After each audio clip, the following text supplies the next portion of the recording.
Hey friends, let me ask you this question.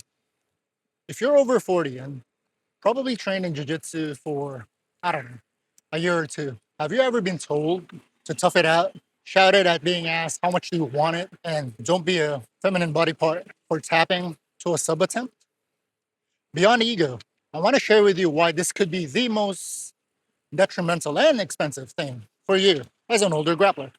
Welcome again, friends. This is Dave, your jiu-jitsu uncle, to another episode of JitsChats. And I want to talk about in this episode on why your ego or your support system's ego might be killing your jiu-jitsu journey. And we'll get the most obvious thing out of the way, that this video, as with most of my content here, is not targeted towards people who have a very specific timeline or objective of being competitive and achieving competitive goals. I see nothing wrong with that. It's just that there is a level of sacrifice that you have to accept. And I am not in that space, so I cannot comment on that space. But if you are, in general, if you are a hobbyist, a recreational grappler, particularly if you're taking this seriously, in taking your training seriously, but not to a level of competitive environment, this is for you. In a lot of times, we have seen how common it is and how normalized it is to put the fighting part, the fighting mindset, the self-defense mindset, the military and professional fighter mindset when it comes to training. Yes, at the end of the day, this is a martial art, this is a combat sport, this is a rough activity. However, unless you are actively looking for trouble or are exposed in environments that will lead you to trouble, for example, you're a bouncer or you work in corrective facility, things like that, right?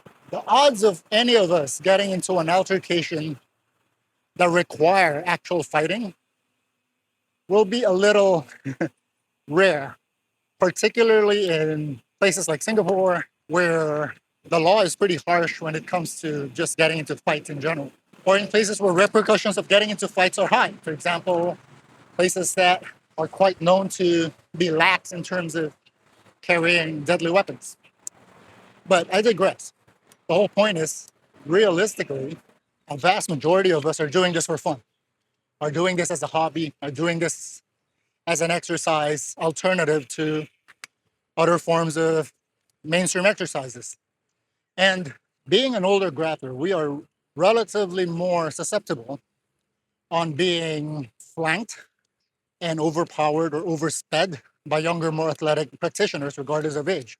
And us getting into precarious positions, being forced to be defensive, being forced to escape, being forced to not getting choked out or being sub will be probably be disproportionately higher than being in an offensive cycle.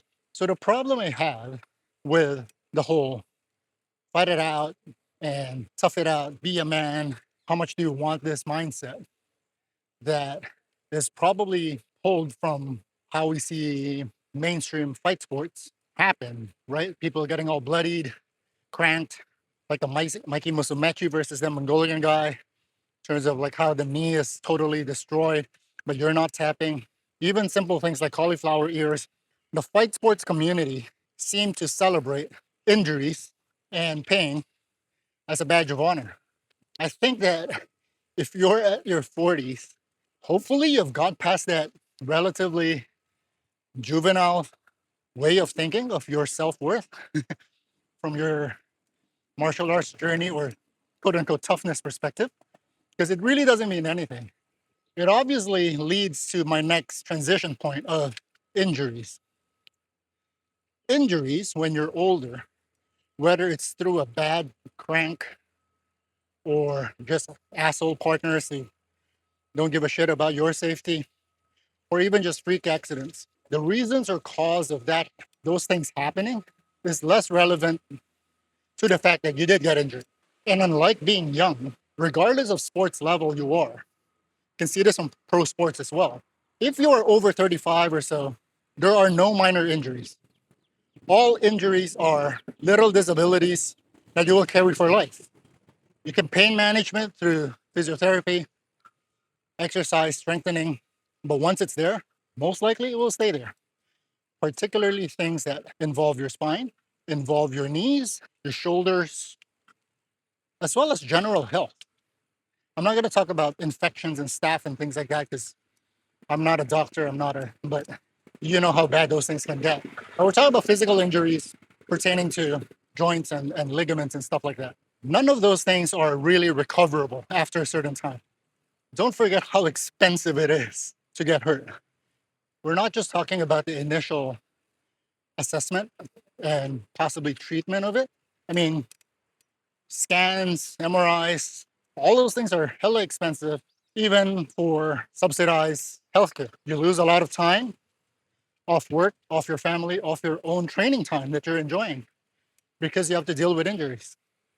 And as you get older, as you lose more muscle mass, as arthritis and deterioration of meniscus, disc, whatever that bouncy thing between your spine is, all of those things accumulate. And there's only so much your muscles and bones can support after a while. And eventually it affects your way of life. My example, I got my neck hurt probably when I was 42 or something.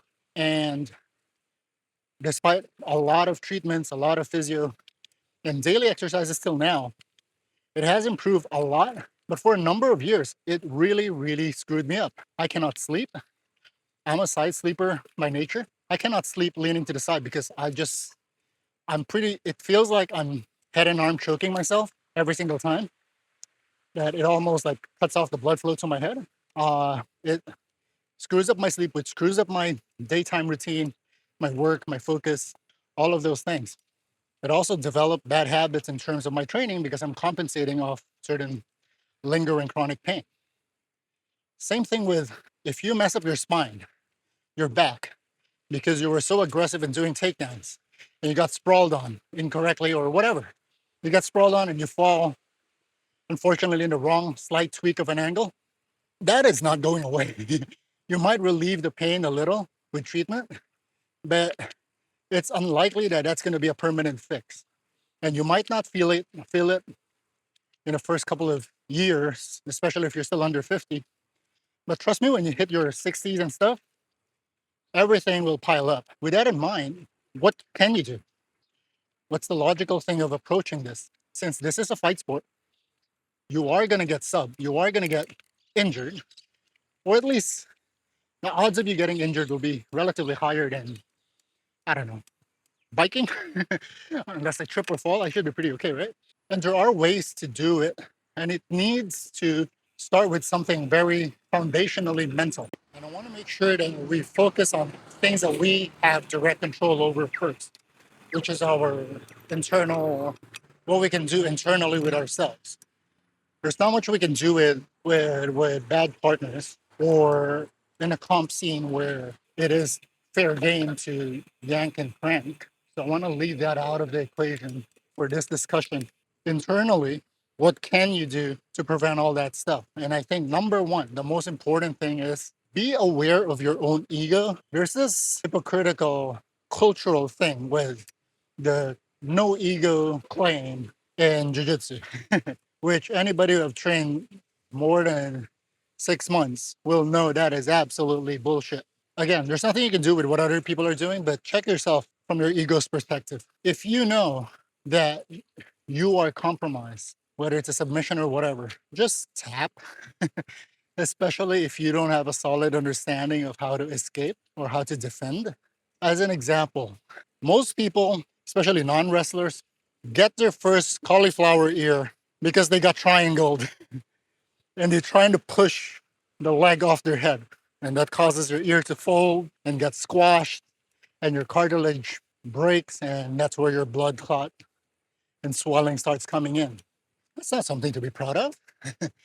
And understand that as cool as you might think cauliflower ears are, as your hearing gets worse and you get past 45 to 60, the lack of the ridges that feed sound waves efficiently into your ear canal is going to mess up your hearing. And let's not forget the fact that you probably cannot wear normal hearing devices, from earphones to hearing aids eventually, probably, that well either because of your misshaped ear. You could, but you probably need custom fittings, which again will cost you money. Again, if you're rich as heck, go do whatever the hell you want. This video, again, is not for you. That leads to the transition in terms of if you are aware of your ego, then you will most likely realize and accept the fact that you have flaws in your game that leads you to certain patterns of getting submitted or getting at least in compromised position. Whether it's a submission is pretty obvious, like if you always get sub in a certain way, you have to work, then that's one thing. But even just getting pinned at the bottom, whether it's side control mount, whatever, or getting caught in a leg entanglement, all those things, you have to drop your ego and understand that I suck at that and I need to work on that. Knowing, and this is one of the most important things that I don't think that is conveyed enough in a lot of beginner or foundational white blue belt level classes, is that the secret is not knowing how to escape a whole bunch of stuff. It's really understanding how the submissions become effective, how the submissions become efficient, and what's causing the submission to happen. If you can understand those things, then you can reverse engineer that submission. You can reverse engineer that submission so you can prepare how to preempt the attacks. You know what the sequence is in terms of them finishing a move so that you can escape before anything is fully locked on. Because honestly, when things are fully locked on, and you can see this at the pro level, it's too late. There's nothing you can do. That's where the whole cliche of if you're asking an instructor, oh, how do I prevent not getting pinned? Well, don't get pinned. It's not that useful, but it is true. Knowing how to prevent things from happening is more important than learning how to get out of things. It's the same with life. The most effective way to not get bankrupt, not get into financial trouble, is to not spend your money unnecessarily, right? You build up the buffer before you reach the stage where you're running out of money. It means your savings, your investments, whatever, keeping a job, whatever that might be. It's the exact same thing when it comes to grappling. Are you getting armbarred all the time? Are you getting kimura'd from a guy playing close guard all the time? Figure out what's causing that to happen. Most likely, in the kimura example, you might be planting your hand on the ground every single time you try to off balance you. Just being aware of how to counter that will probably cut your submission risk by a tremendous amount. Not that useful, but it is true. Knowing how to prevent things from happening is more important than learning how to get out of things.